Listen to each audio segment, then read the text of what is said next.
everyone, and welcome to the first ever featured Tipstar spot here at Tipstars. I'm delighted to be joined today by Richard Levitt, the man behind RL Rated Racing. Good morning, Richard. Good morning, Chris. Good morning. I suppose the place to start, Richard, really is how you first got your interest in horse racing, how you got involved. Oh my word! Well, that takes us back to a completely different era, and I have to credit my grandfather. I guess it's one of those. When I was a kid, I remember being taken to the local Kempton Park with my grandfather as a little 7-year-old. Took a great interest in horse. I had no understanding of what horse racing was about, I guess, and I guess I just got the bug really, but I've never been a bettor. That's the really bizarre thing, but we'll touch on that a little bit later.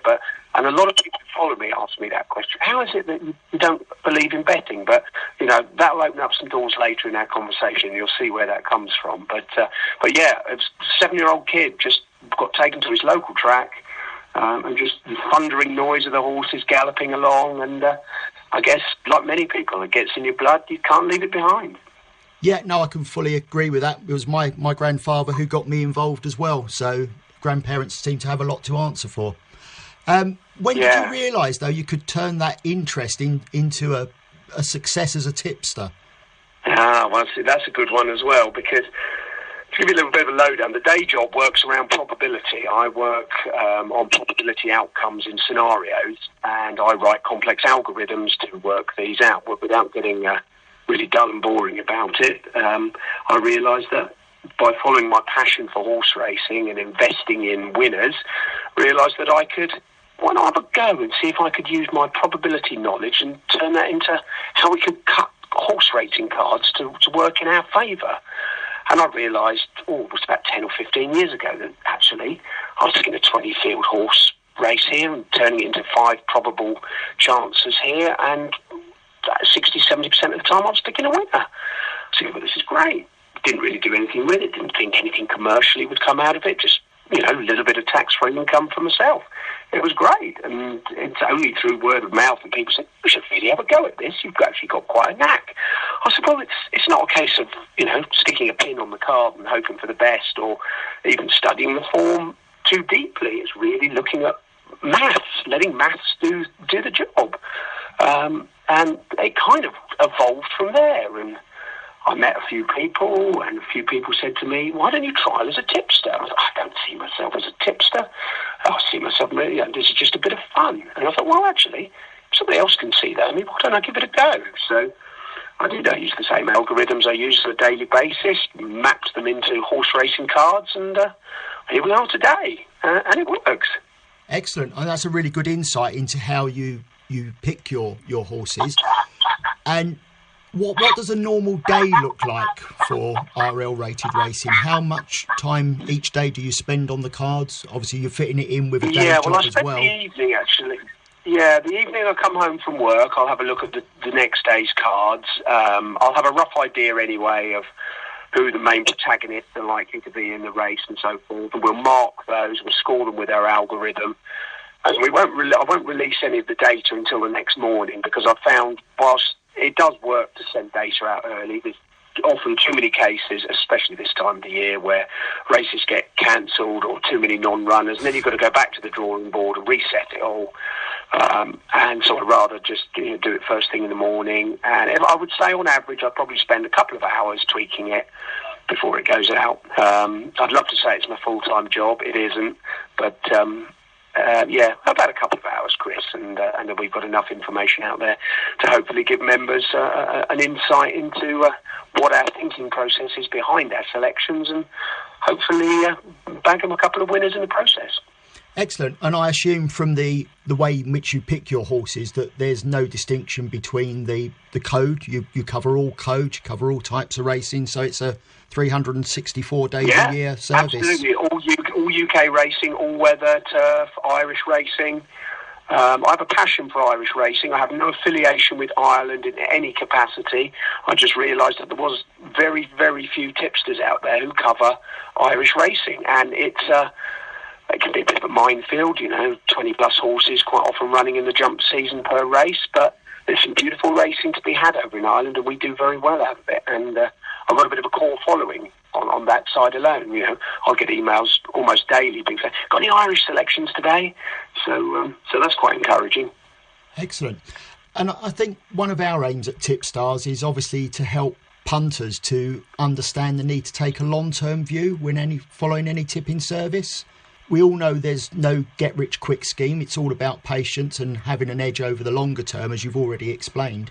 That means there will be losing days, losing weeks, even losing months along the way. How do you personally cope with those dips in form? Well, I think you have to accept that it's part of the beast, really, that, as you've already outlined, that losing runs will happen, regardless. However good you are going to hit the buffers and a losing run's going to happen. But you equally know that you're going to have, if you set your bank correctly and you correct bank management, that you're going to be able to ride this out and you will turn it back into the black. They happen all the time. I mean, we're on one at the moment. January's been a bit of a rough month. I think our longest losing run to date is about 25, which is a significant amount. But as I say, if you set your betting bank accordingly, you can ride those runs out. So, and it is all about the long term. It's about patience. It's having the due diligence to realise that following anybody is never going to be a get-rich-quick scheme. And if you haven't set yourself up properly, or you don't have the discipline to ride those out, then it isn't for you. It's as simple as that. Yeah, I mean, betting banks are crucial, and I think people really need to understand how crucial they are to successfully following any service.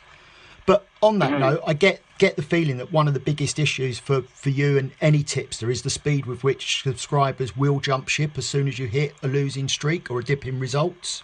So do you find that the biggest issue you have to manage, or are there other areas you find equally difficult to manage with members? That's always going to be the biggest issue, because I think the problem is, and it's very much the nature of the industry, a lot of people will jump on board thinking that we're going to be the next best thing, we're going to solve all their problems, and I'm suddenly going to turn their £500 betting bank into £500,000 in a week, and everything's going to be happy days. And we all know in reality that that's never ever going to happen, and they don't have the discipline to follow it, so they do jump ship. Literally, I've seen people come on board for a 1 week trial, and they said, "Well, I only made £25 at the end of the week. We only spent £1, so that's a pretty good investment in itself." Yeah, absolutely. And then they say, "Well, it's not for me." And then we go on a huge winning run, and we make £600 in 3 days, and you point that out to them, and they're so sour grapes that they're never going to come back to you anyway. But you're always going to get those, Chris. You're going to get the lucky punter who thinks you're the magic bullet, or you're going to get the serious investor out who's going to say, "Well, do you know what? He's not going to make me rich, but that's another £250 from his portfolio. If I add that to my other 5 or 6 portfolios that are giving me the same return on investment, it's not bad tax-free income every month." That's the people that I hope to have on board, but equally accept that there's always going to be those that come and go. It's the nature of it, Chris. I accept it.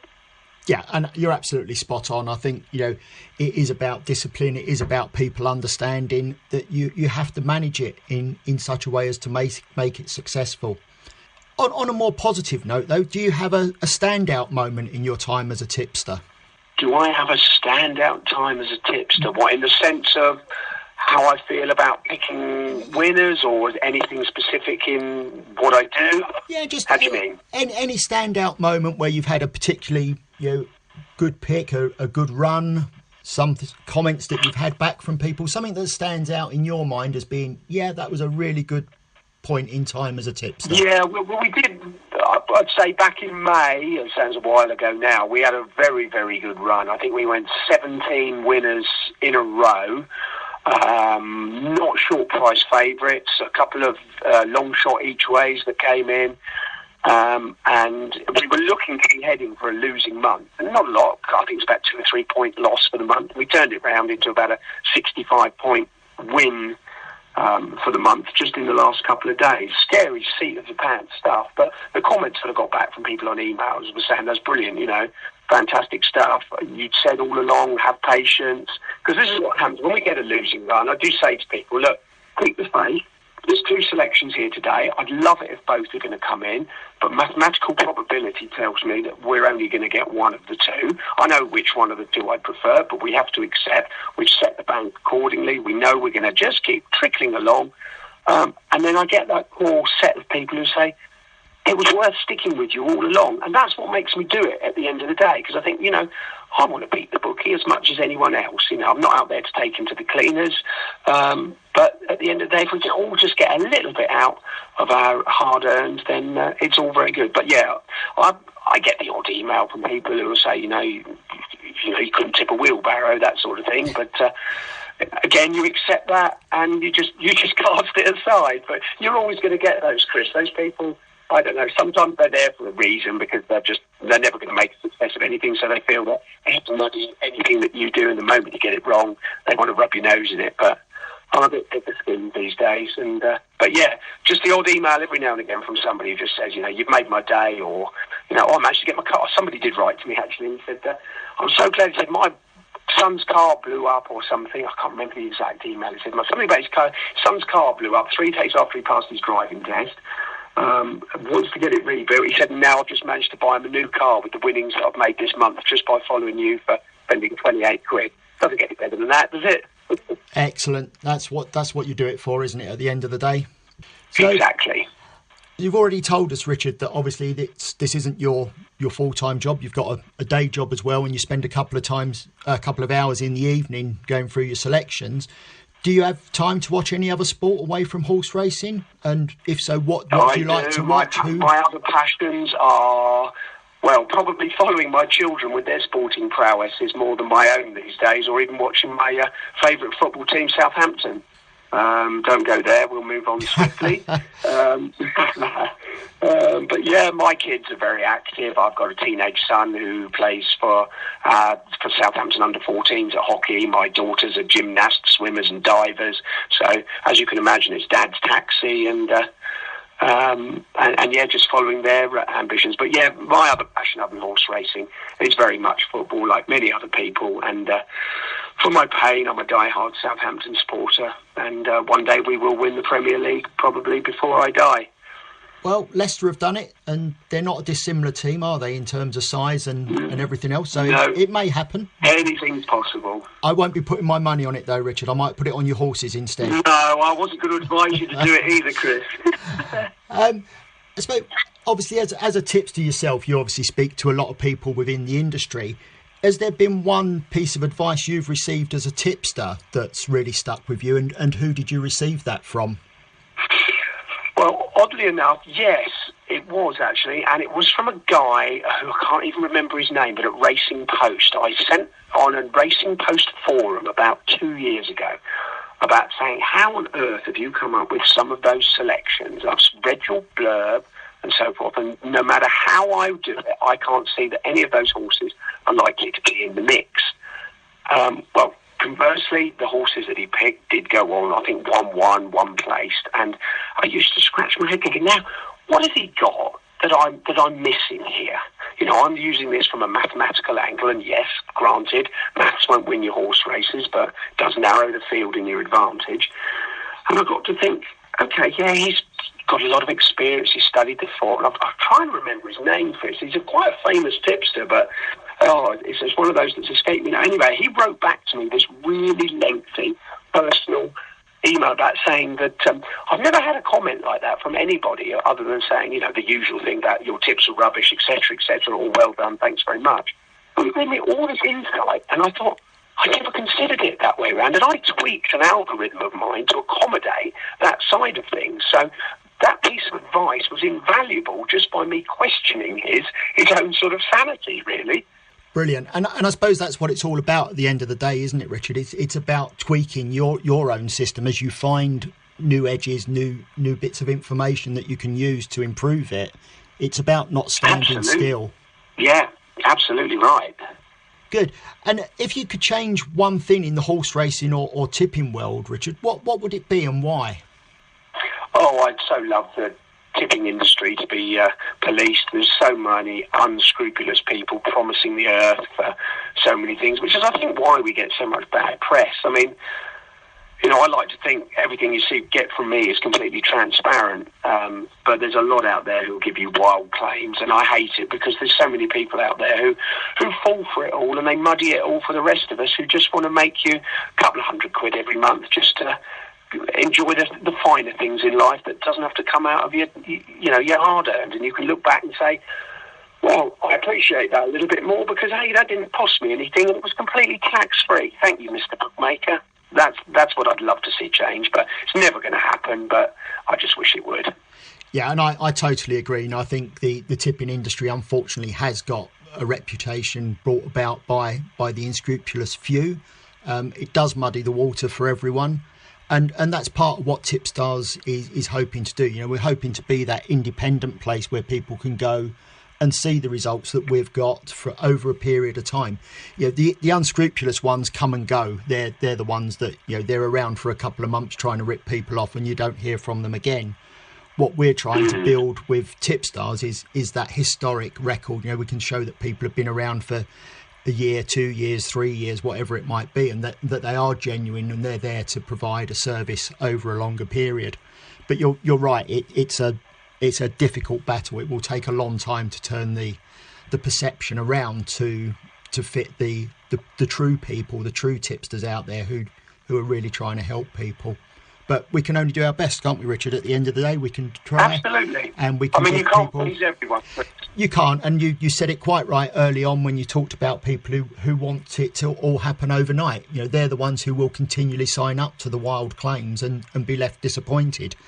You need people who have got the right view and the right outlook to actually take the long-term view and make a success of it. I have one subscriber all the way in Australia, Chris, who wrote to me several months ago now and said, I've been following you religiously, he said, and you're not going to like this, he said, but every selection you put up, I put it on the exchange to place, and I'm making a killing. He said, I know you don't want to hear that.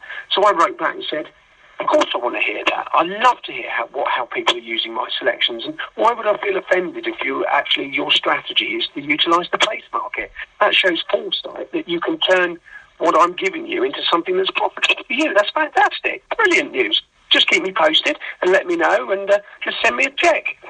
Yeah, excellent. Richard, I really appreciate your time this morning. It's been really interesting talking to you and hearing about your service and how you go about things. I'm sure the listeners have got a really good insight into the man behind the service, and I wish you every success in 2019. So thank you very much. Thank you very much, Chris. Thank you. Thank you.